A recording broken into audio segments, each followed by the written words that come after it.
Olá, meus queridos amigos, irmãos, que estamos nós para mais um encontro do canal Pastor Ricardo de Oliveira, e faremos aqui mais um vídeo agora para mais uma reflexão bíblica, teológica, acerca da Palavra de Deus e acerca da pessoa de Jesus. Dessa feita, nós vamos aqui fazer a leitura de 2 textos da Bíblia e fazer uma análise de uma teoria chamada de teoria da acomodação. É verdade, a teoria da acomodação. O próprio nome já diz, né? Acomodar-se é estar exatamente ligado ou estar estacionado em algum tipo de situação. Então, vamos analisar essa teoria, que é uma teoria cristológica, defendida em 2 posições. Alguns dizem uma coisa, outros dizem outra, que nós vamos expor aqui para os irmãos. Portanto, antes, vamos ler aqui 2 textos da Bíblia Sagrada.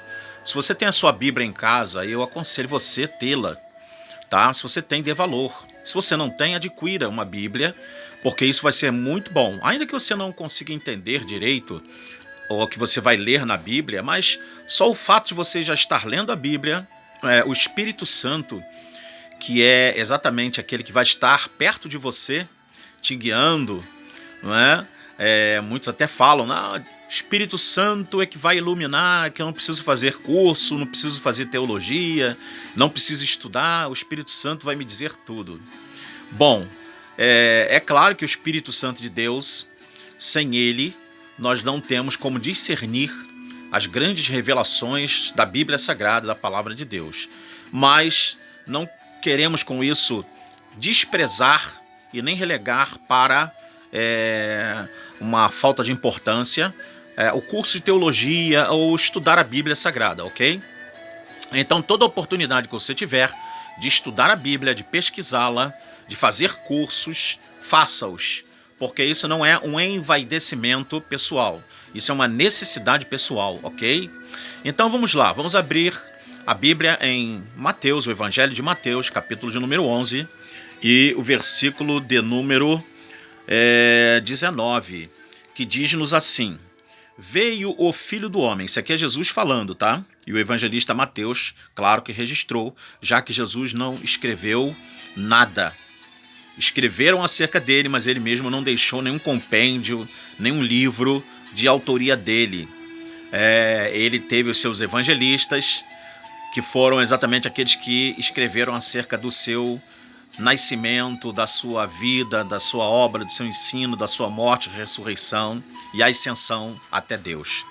Então diz assim o capítulo 11, verso 19 de Mateus: veio o Filho do Homem, comendo e bebendo, e dizem: eis aí um homem comilão e beberrão, amigo de publicanos e pecadores, mas a sabedoria é justificada por seus filhos.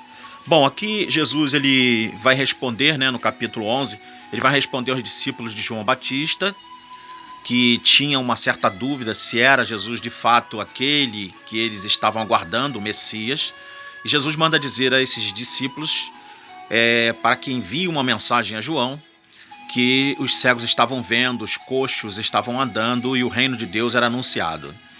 Então Jesus aqui fala que João não bebia, não comia, era um asceta, vamos dizer assim, e veio o Filho do Homem, que come e bebe com os pecadores, e então chamaram Jesus de amigo de pecadores, ok? Então vamos nos ater a isso: Jesus, amigo dos pecadores, que comia e bebia com eles, tá? Outro texto é baseado em Hebreus.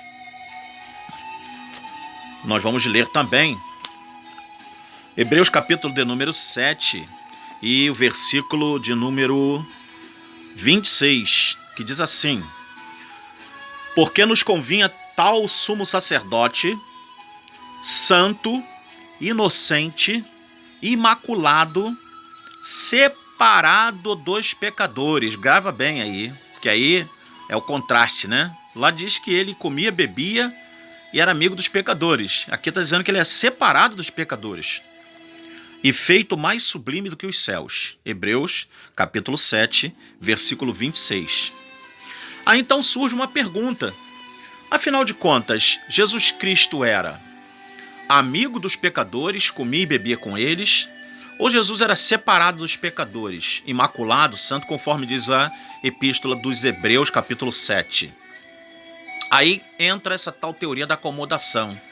O que a teoria da acomodação ensina? Ela ensina o seguinte: há uma classe de teólogos que dizem que Jesus se acomodou totalmente às coisas que os homens fazem, ou seja, tudo que os homens fazem, tudo que os homens praticam, Jesus, ele praticou também. Ou seja, em outras palavras, Jesus, se tivesse que fazer qualquer coisa, até mesmo as pecaminosas, ele iria fazer. Então há alguns teólogos, principalmente os teólogos liberais, que infelizmente hoje o nosso mundo está cheio na área da teologia de teólogos liberais. Os teólogos liberais ou modernistas, os anti-ortodoxos, eles ensinam exatamente isso, que Jesus ele se adequou de uma tal maneira que tudo que os pecadores faziam, ele fazia. Então não conseguimos imaginar Jesus cometendo atos contra a moralidade que o próprio Pai apregou e ensina por meio da sua Torá, da sua lei. Não conseguimos enxergar Jesus, que é o verbo de Deus, porque quando João capítulo 1, versículo 1 diz, no princípio era o verbo, e o verbo estava com Deus, e o verbo era Deus, e o versículo 14 do capítulo 1 diz, e o verbo se fez carne e habitou entre nós e vimos a sua glória. Glória como do unigênito do Pai. Leia lá depois na sua Bíblia, em João 1,14, e 15.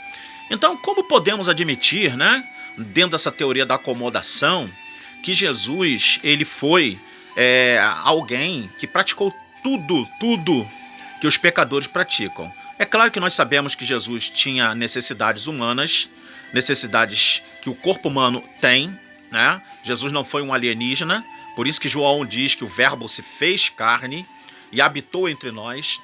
Então ele teve um corpo de carne de verdade, ele comeu, ele bebeu, ele sentiu cansaço, ele sentiu sono, ele sentiu sede, ele foi tentado em todas as coisas, diz o escritor aos Hebreus, mas sem pecado.